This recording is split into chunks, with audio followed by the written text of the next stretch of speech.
Welcome to Textile Update, the podcast where we can share our passion for textiles, fibers, and yarns.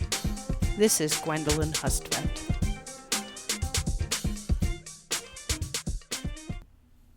Welcome to the third of 6 podcasts about fiber properties. This podcast is going to focus on the physical structure, what fibers look like, and how that influences how they perform.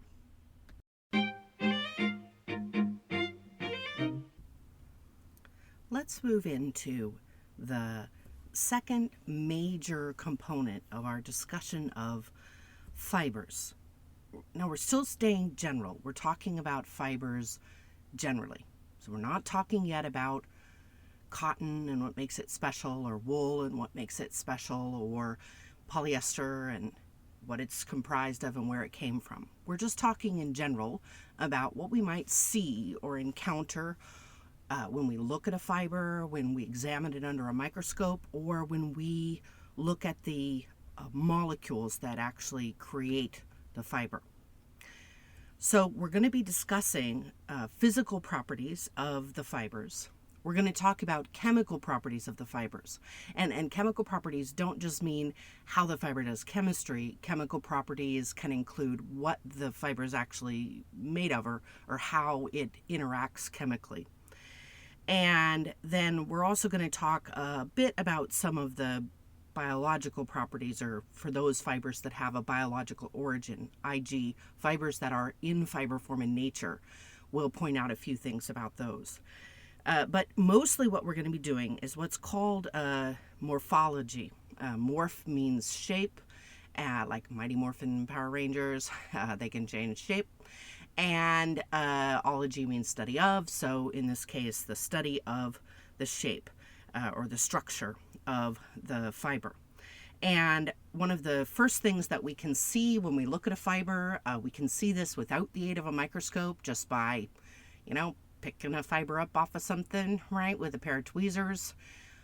You see this on your CSI shows, right, or your Silent Witness if you're British, putting the fiber in a glassine envelope, right? They picked it up with a pair of tweezers off of the carpeting at a crime scene, for example. And you could just hold the fiber up to the light and take a look at it. You need to have the right sort of background to actually be able to focus on the fiber, especially when you're getting older. But you can tell almost immediately if it's a short fiber, right? If you don't have to fold it to put it into your glassine envelope, or if it's a very long fiber, right? So right away you could be like, whoa, this is a really long fiber, right? And so maybe it's the hair off of someone's head. Then you could say, wow, this fiber came from someone with long hair. So easy, quick thing to do is just say whether the fiber is short or long. But of course, we can't make it that simple. We have to use our own special vocabulary. This is something that I love about studying textiles. We have a historical vocabulary that belongs to us as textile scientists, as textile historians and researchers. And so we have a language that we can use that is actually intimately connected with our ancient history as hominids, right? So we've been, as I pointed out in my last discussion, we've been using fibers as part of our technology as hominids, eventually Homo sapiens, for as long as we can find evidence in the fossil record for hominids, period. So it only makes sense that we could have some nice, really old words for this. So the very first kind of nice old word is the word staple. Now, when I say staple, you might think of a stapler, which puts a short piece of metal into a piece of paper and bends it to hold it together. A staple in a diet would be something that sort of comprises the basics of the diets, right? So staples in wardrobes would be t-shirts and jeans, right? But the staples in diets might be, what is their staple diet? It's potatoes, or their staple diet is corn. It's the sort of thing that you find at every single meal. So in that way, we might have think of staple as being something that stabilizes, right? But of course, the reason why a staple, and I'm now picturing a staple as a short piece of wood that's pushed into another piece of wood to hold two pieces of wood together like a little dowel. What it's doing is it's being by its very nature short, right? It's being stuck in somewhere, right? It's just stuck into the crevices to kind of keep things together. So when you think of staple length fibers, they're not the star by themselves. They're the star as a group. They're the star collectively. These very short fibers are so short that we talk about how many inches long they are, or centimeters if you're in everywhere in the world but the United States. And when we look at materials that are made from staple length fibers, you guys do know my recording studio is my closet, right? So I'm going to just reach out and touch something, right, made of a staple length fiber, and then find something else here. Ooh, that's made from longer fibers. And I can just see the way that they're reflecting the light. I can see, oh, that one actually has pills. That's a problematic.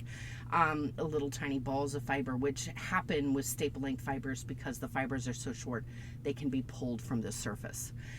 So we can actually detect the staple length fibers with the naked eye, basically. When we look at a yarn under our pick glass, a little magnifying glass, we can see right away that there are fiber ends visible protruding from the yarn. Of course, I just mentioned pills. Linting is a big issue with staple length fibers. So the lint in your dryer is coming from your cotton towels that have very loosely spun yarns. It helps with absorbency, helps make it feel super fluffy, but means that the fibers really aren't held together as well. The cohesiveness of the fibers isn't being activated as much as it could. Now, staple length fibers cannot be used by themselves in textiles. They have to be twisted to form a spun yarn. So spinning is how we make a yarn. And when we've made the yarn, we say we spun the yarn. The yarn is spun. So a spun yarn is made from staple length fibers. Notice how those both start with S. So that's how I remember it. Staple, short, spun. And here's another really handy thing. If you're looking at a swatch book full of swatches and you're trying to decide what type of fiber the different swatches are made of, right, you can go right through the list and ask yourself, is that a naturally occurring fiber, right? So is it a ramie fiber? That's a naturally occurring minor cellulosic fiber. So therefore, it is a spun yarn. We know that because all fibers that occur in nature are staple length. Even the really gloriously long mohair fiber that comes from the Angora goat, maybe up to 18 centimeters long, still considered staple length. That fiber end will protrude from the yarn at some point. Only the silk fiber is in its natural state so long. Silk fibers in a silk cocoon can be miles long. Only that silk fiber is so long that we can actually produce a textile using the fibers without spinning them into yarns and have no fiber ends protruding from the surface of that material, which is what gives silk its smooth, silky, right? We just took the word to describe what that feels like, appearance, right? So if it's a naturally occurring fiber, then it's going to be a staple length fiber. It's going to be a spun yarn. So you can already answer one of the big questions about most of the swatches in a swatch book just by asking, is it a naturally occurring fiber? Look on your little chart. If you see that it is, then it's a spun yarn. The only exception is silk. And for that, we have to follow the same decision tree that we would follow with manufactured fibers. We have to look at it actually with our eyes. We can't just make an assumption. With the long fibers, the ones that we really started to think about when we explored silk in more depth, because it's the only example in nature. So up to the point when we started to really understand silk, just really long fibers didn't exist. And because they're much newer in the mind of the human being, the vocabulary is a bit thinner, a bit more disappointing. First of all, we have a nice, more Latin-y sounding word because it was invented more recently, as opposed to staple, which would come from our, Indo-European language origins. And the filament is, it means long. And disappointingly, these long fibers are made into filament yarns. I think that's important there because it suggests what's really cool about filament fibers, that you don't have to spin them, right? So they're so long that you can actually make an entire 45-inch wide or a meter wide piece of fabric or textile, and not have to cobble it together, so to speak. One fiber can go from one side of the material to the other side. So you don't need to activate the cohesion to hold the fibers together, because the fibers do fine on their own. And so filament yarn may be twisted a little bit like a spun yarn is, but it's only to kind of make it into a group, make it easier to handle, not because it needs it for any sort of strength. So filament yarns are made from filament fibers. Now, just to get tricky, of course, we could chop that filament fiber up, and this is what the silkworm does when it exits the cocoon, by chomping through it, right? So we would have to find a cocoon where the silkworm hadn't eaten through the cocoon yet to discover how long it was. And so we can produce a material that's called filament tow. I'll talk more about why we call it tow later. It's spelled T-O-W, like a tow rope or a tow truck, not a T-O-E, like a body part. And if we make filament tow by chopping it up into staple lengths, then we can make a spun yarn using the filament fiber. So this jacket that I'm touching right here, it does have fiber ends protruding from the surface. I can see them from here, the sort of matte appearance. I can feel it with my finger, right, the hand. But I know this jacket is made from polyester. So it was born as a filament, and then it was cut up and spun into a yarn in order to basically imitate a much more expensive wool jacket. So short, long, short, staple, spun, long, filament. The next thing that we can determine about a fiber, now this is harder. For this, we probably need a microscope. In some cases, you can tell by touching it, right? Like, ooh, that's kind of thick. But once things get to be a certain diameter, they're too thin to really feel the difference between them. And so we need a microscope. Now, natural fibers have naturally occurring range of diameters, right? Just the size nature thinks they should be. But these, it's irregular, right? So within any population, you could sample a particular fiber and it will have a slightly different diameter than another fiber of the same type, right? And so that's why we actually have to talk about the sizing of wool. Natural fibers use an indirect sizing method. Indirect means that we actually measure the size by saying, oh, look, if the fibers are smaller, then it can make thinner yarns, so the same amount of fiber can go further. So if I took my skein of yarn that was a certain length and I counted them against a weight, it might take 80 skeins of a thinner yarn to make the same weight as 40 skeins of a thicker yarn. So I'll call the yarn that needed 80 skeins to make that weight 80s yarn, and not because of the 1980s. And I'll call the yarn that was thicker and only took 40 40 skeins to make the same weight, I'll call that 40s yarn or 40s fiber, and I won't be talking about the 1940s. So I'll be talking about the size. So with natural fibers, the bigger the number, the smaller the fiber, because it took more of it to get to the set weight. Whereas with manufactured fibers, we go the other way around. We actually set the length of the fiber. We say, look, we're going to measure 9,000 meters. Why? Just why? Why not a kilometer? Like, what was up with, I just don't get it. Like, it would have been so easy to have it be a kilometer.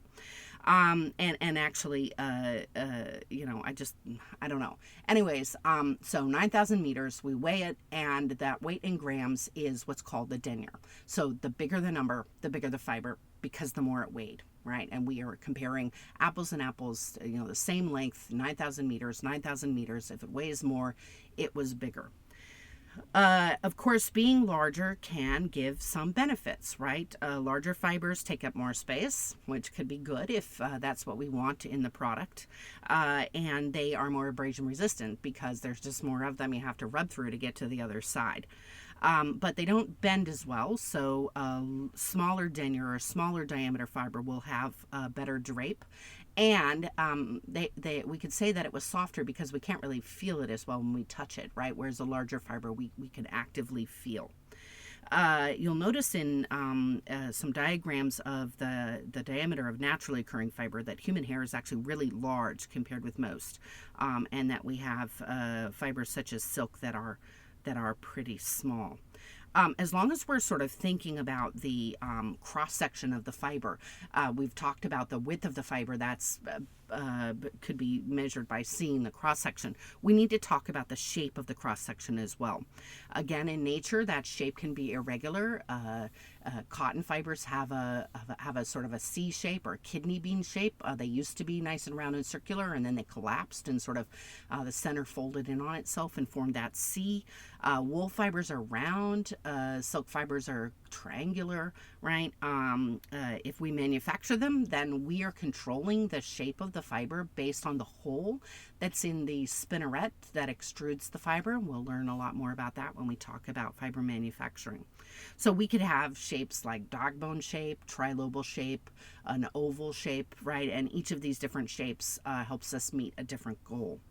The cross section, the shape of the cross section influences things like the bulk, how much room it takes up for the amount of weight, and how it feels, right? A fiber that is multilobal has lots of little tiny ripples on its surface will feel different than one that is perfectly round. But I think one of the most important things that the cross section influences is the luster of the fiber. A perfectly round fiber will scatter light, but it scatters it evenly, right? So it's kind of taking like all the light available and it's just spreading it out. So we kind of have this average look to it. Like all parts of the fiber are the same. It's just average. But a regularly surfaced fiber, one that's multilobal, has lots of jaggedy edges in the cross section, it's scattering light in a random way, and so we can have slightly brighter spots and slightly darker spots. The brightness is created by the wavelengths of light concentrating together, so 3 or 4 of them will bunch up together and it will seem like more light, and a spot where there might have been some light on an evenly scattered cross section, right, around one, disappear because like there's no light there at all. It was bounced over to be more concentrated in the other part. So we end up with just kind of this more irregular impression, right? And so actually it ends up looking a bit darker.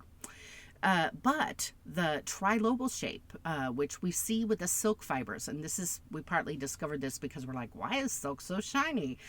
It's because it's trilobal. And having that slightly concave surface, like, a satellite dish, it concentrates the light into one, the satellite wave, the microwaves coming from space in the satellite are concentrated in so that they all touch the sensor together. So we have a lot of signal. It's being concentrated in the sensor, and then we have enough to actually get internet, right, or watch TV using the satellite, or share secret communications.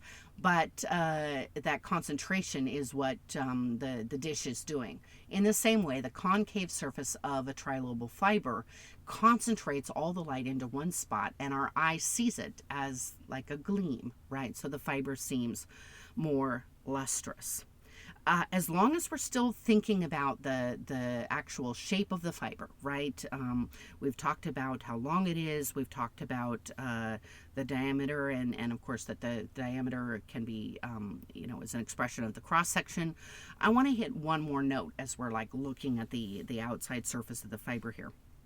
And that is that the cross-section actually extends, right, into three-dimensional space into something we call the surface contour. Now, the surface contour isn't really all that exciting for many fibers because, right, round cross-section, round surface contour.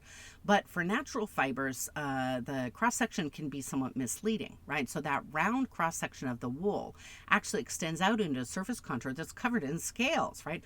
I suppose it doesn't help, said Bridget Jones, that underneath our clothes were all covered in scales, right? So protein fibers covered in scales, even though the round cross section suggests that they would be lustrous, those scales are not making it happen. So the surface contour ended up being important there.